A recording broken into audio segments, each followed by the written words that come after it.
I was in Germany for 1.5 years. Actually, I went there to learn as a furrier, as a Kirchner, they say. In the beginning, I was learning as a furrier. I came to Brother Sussman, and I didn't see any results that I will be a furrier because I haven't got the fingers for it to be a really furrier, to cut or to sew. I was more interested in the business. I saw so much fur there from every house, every building on the Brühlstrasse was fur.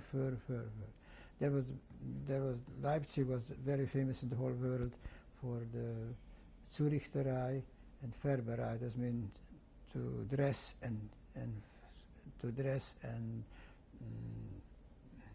paint, not paint, to dress and farben, to dress and dye. Pardon? Dye. It's a dye, a coloring. Dye, that's right. To dress and dye, especially Persian lamb. Every Roskin came there. Auction sales was there. It was wonderful. I learned there about fur a lot. Anyway, in a nice day, after this came two people, and I don't remember what day it was, and they called me under there was big doors beside before an apartment or big entrance doors. He called me there. I should show them my passport. Who am I? I told them, I'm this name from Czechoslovakia. Do you have a passport? I have a passport, yes. They looked in the passport, they make notice on it, and that's it. A few days later, there came a letter from the government there, from the work, what do you call it, union of work, I don't remember that. I cannot be there anymore. I have to leave Germany immediately, or they give me a week to leave, because my Aufenthalt, my staying there, they revoke it, and I have to go back to. I didn't have money. Of course, I went to Czechoslovak consul because I was a Czechoslovak passport. Came to the consul, very fine gentleman, and he asked me, "Do you have money?" So I told him. I said, "Oh, sorry, I haven't got money." Do you have a suit? He gave me money to buy a suit. He gave me money to go back to Czechoslovakia. From what city I told him exactly. He wrote it and gave me money. Gave me money to have some money. Very fine, intelligent. Fine. Somehow, this time, I came back to a company called Merkin, not Hirsch Merkin, big wholesaler in fur, Jewish man. And there was a guy, and so this guy is from your part of the world, from Czechoslovakia, Mr. Schlissel. Oh, so, from wo sind Sie? So I told him, okay, what happened to you? So I have to go home. Said, you're not going home. They are coming to my place, to Munkac. So, okay, what in Munkac? I have a fur business, and you are going to be in my place. Right away, he went, we didn't go together, came to Munkac. What I have to tell you, he gave me a room. And this time, he has a son, he still lives in Los Angeles, Kiwi. I teach them in Hebrew, start to teach him. He's a Talmud Chochem right now. He learns for 50, 60 people just for, he is in the, what do you call the, ingredients business. Ingredients, he imports and grinds by himself. Ingredients. And we've been there with my wife. They didn't know what to do with me. Anyway, I was there with Haskell Schlissel till 1935. So how long were you with him? This was be there. I came back from Germany 1.5 years. I was there for roughly 3 years, over 3 years there, like a own child, like a own man, like a mishpucha, like a family.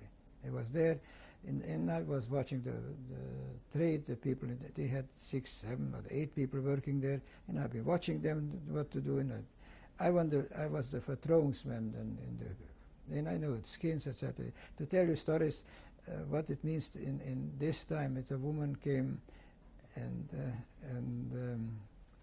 to buy a Persian coat, who can afford a Persian coat? Maybe 6, 7 people in the city or 10 people. Otherwise, every people were poor.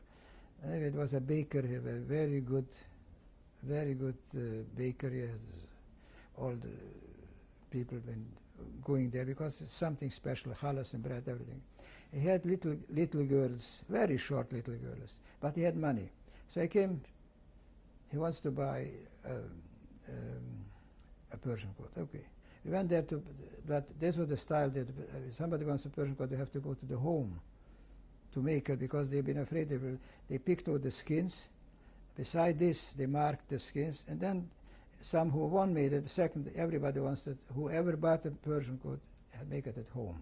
And so we took the machine there and a cutter and an operator, we make it home. Then I see there's a big, what do you call it, a military, what do you call it, a big thing, but you can, there wasn't bathrooms that you can wash yourself, and they wash it, but they wash the laundry in it too, a big wooden thing. At the middle of the room, we couldn't move, so I asked Mrs. Weiss, can we move this? So you told me that we should prepare water, because you have to make wet the skins before you have to stretch them and this and this. And it was a big laugh, the whole thing. And she said, so this is nothing to do with it. We made the coat, fine. And then she said, because my daughter is so short, then you don't need so many skins. So I told her, no, if the daughter is so short, we need the same amount of skin, but we are going to take out only the middle, the heart of the skins. Okay. Story how she counted back the little legs. Every skin has 4 legs, four Persian paws. So she counted. I know she was going to count if we put in 24 skins. So we didn't put in only 18, or I don't remember how many, because we figured the price, etc. We couldn't afford to give her. So we cut one little leg in 2 that she had a count of the 24 skins. Anyway, just.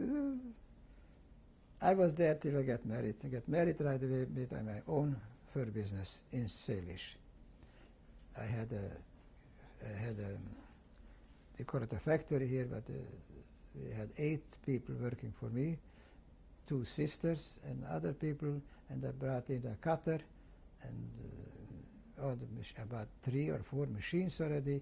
My main specialty was I made Persian lap plates, Persian paw plates, and pressed them, and then I sold them in Munkac, even for my own bust there, or in Kasho, or up to Bratislava. This was my route. I went to Prague, I bought skins till I came home. 3-4 days empty. My luggage was empty. I sold out the skin. I went again.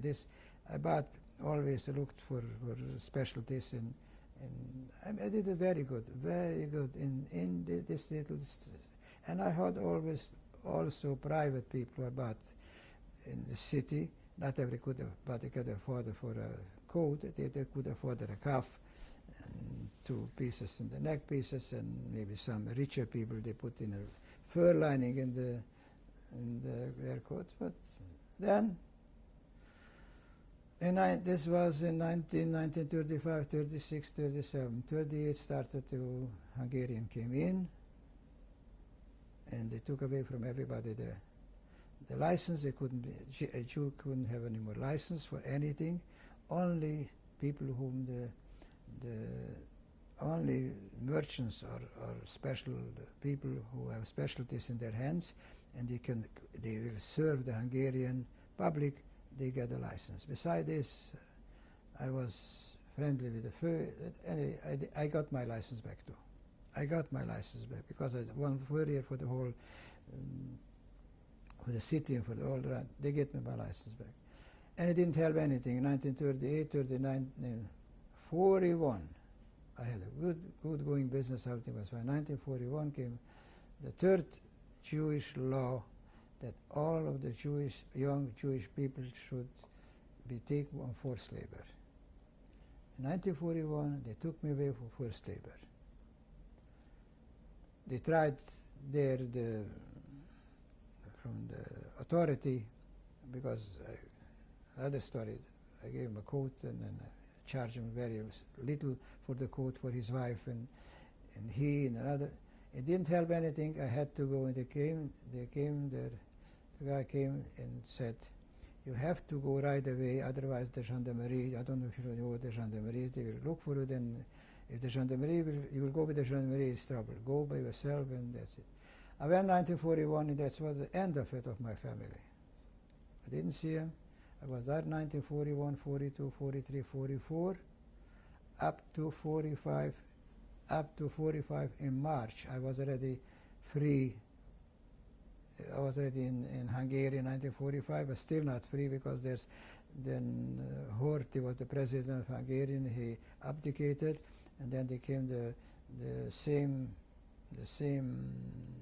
party, they call it Milos, and they had another type, Hakenkreuz, that the SS have, whatever. They've been worse than the SS. Anyway, again, lucky. They took away, we had the horses already. But 1941, I just skipped you and told you 1941, 42, 45. This is like 1, 2, 3, 4. Because it was 1941 and 42, 43, 44 in Ukraine, in all kinds of vetters, in all kinds of works, what you can imagine, in all kinds of tsuras, what you can imagine. There was times when we could steal a little bit, eating bread, whatever. But in 1940,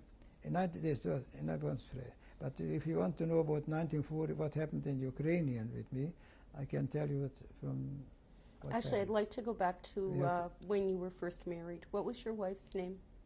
My first wife, Sarah And her maiden name? Popper. Did you have any contact with your brothers and sisters, your parents? With her brothers and sisters, I still have a With your parents and your brothers and sisters? With my parents, I didn't have my parents. My father died at home 1938. My mother and they took a concentration camp, never came back. When did they go? They go in 1940, 42 was the concentration camp, or 43 they started, 43. So you were taken in 1941. Pardon? You were taken for forced labor.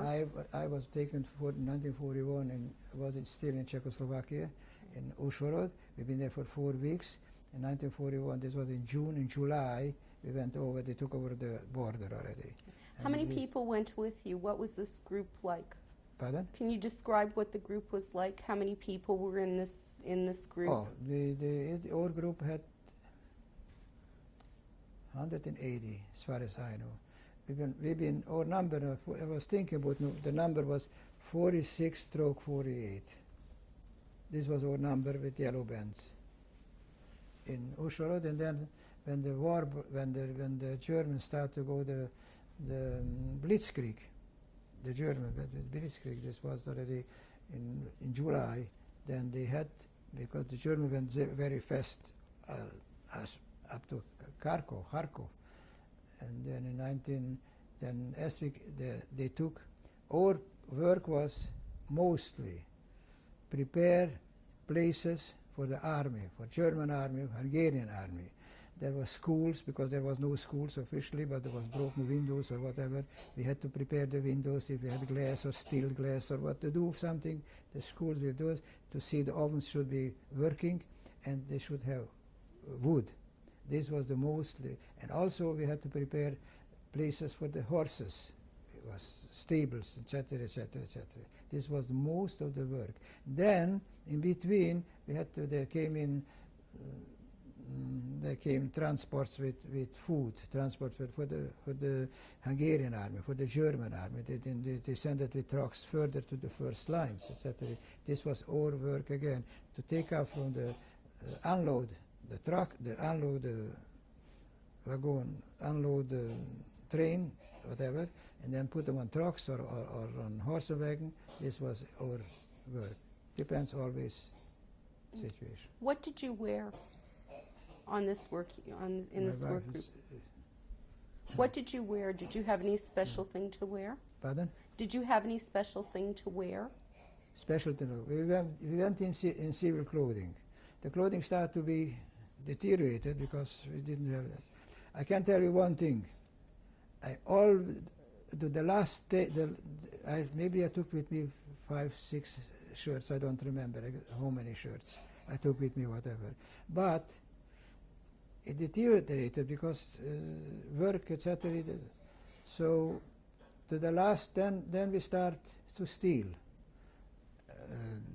or to buy from a soldier a pair of pants, a pair of whatever, a sweater, whatever we could get our hands on it. Then some of them they were working I was working even in Czechoslovakia right away, and I told them I can look after your magazine and your warehouse and put the numbers, the sizes, etc., etc. So they gave me a chance, and I was working then. Between we could, I went in with bad shoes, and I took good shoes, change for the people, for the boys. If there was a way to help each other, everybody was helping. Everybody, each other. He was working in a bakery somewhere. He came home with this and brought home bread under the shirt, pieces of bread, whatever. That's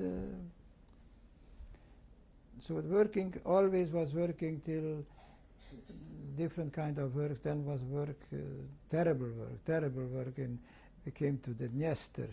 The Dniester is Horodenka and Poltava. Between Horodenka and Kolomey was a Dniester, a big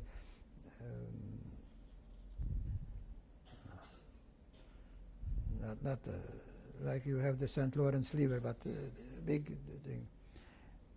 We've been working for the Hungarian Utas, what they call themselves. Well, their work was because when the Russian they left, whatever bridge they could take, put them in the air. They did it, but then they came to Hungarian, and they had to prepare, if it could possible, to make new bridges or small bridges that the army could move. This was. So our job was to go there was a forest, and to cut the wood, cut the big trees, right, and to take out the branches, and to take them on our by hand on an axle, and with 4 or 5 people underneath, big long tree, or what you call it, a big long. Then we had to take them to the water, and right away there was the Hungarian people. But it was cold already. We had to go inside in the cold water, frozen already. It was November time already, because in July, November time was already cold. And then we had to take this and sometimes to help them to stay with this till they put them together. Do you remember what year? Pardon? Do you remember what year this was? This was sealed in 1941. 1941. Okay, because 1941 in July till by end December time, roughly, because I remember it was very cold. Then, what country was this? This was Ukraine. This was Horodenka was the first station. Then was Kolomey, Horodenka, Kolomey, Proskurov, Vinica. This was between Proskurov and Vinica, Kolomey. There is the Dniester, where we were working. This was just a period, not too long, maybe 2 months, or I don't remember exactly, or maybe half of us. They took us to a different kind of work for schools, but I remember this was the worst thing, to stay in the cold water and to bring the wood, not wood, the trees, big, long trees from the forest. And they made the bridges. What happened in Kolomey? Pardon? What happened in Kolomey? Kolomey, we've been not too long. We went through Kolomey. We've been there, I don't remember, days or a week. Not too long. This time in Kolomey, very little Jewish people. There was a city, really Jewish place, city. Kolomey was very famous. And what country was this? It's still in Ukraine. They're still Ukrainian. All of them are Ukrainian, or you call it this. You call Galicia, maybe. You call it Galicia, but then later on, when we come to Bobrusk, Vinica, this Vinica called already Polish. Not, but everything was Polish, but Galicia. Then we came Kharkov, not Kharkov, Kiev. This is Ukrainian. What happened after Kolomey? From Kolomey, as far as I remember, was Proskurov, very big military city, Proskurov. Been working again, the same thing, same schools for the horses, stables. If somebody was lucky, he was staying at the kitchen, because we had our own, not a kitchen, for the army type of kitchen. I say in the kitchen, that still you didn't have to go to work, and if you stay in the kitchen, then at least you're not hungry. Were you able to find out what was happening with your wife? Did you We have didn't any know. news? We didn't. We correspond till 1943. Now correspond. There's another. How the correspondence went, because everything went through the censura, because they've been afraid spying, whatever, what we are doing. You know that I had a letter from home. Now, if you're talking, those remembers me. And just think, we have everything is okay. And this time we had a strawman in my business. They took a Hungarian guy, a strawman. This was I had my permission on my certificate that I can have my business, but after then they put in a Hungarian strawman without money. Whatever he could steal, he stole it. And she said, because she was perfect in Hebrew, she went in Hebrew school. She said, Vedal. Vedal is Vuv Dalet Lamet. And I think that, I don't remember, she put it down in Latin letters, that V-E-D-A-L, or she put out Vuv Dalet Lamet, I can't remember. And Vedal means, I don't know what you will, Vedai Lachim Bermize, it's Vedai, it's Genug. Vedal is Genug, Lachim Bermize means for a good thinking man, it's enough. If you tell him just one word, that you understand what's cooking. She was afraid to write whatever. You know, they took me to the I don't know, the Kemel Haritu means spy, where they're looking for spies, etc. What it means Vedal.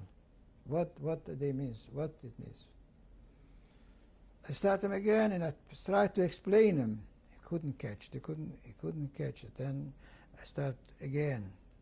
Put it down in Hebrew Vedal, and put it down in Latin Vedal, and I told them that she didn't want to tell me too much. She didn't want to tell me too much.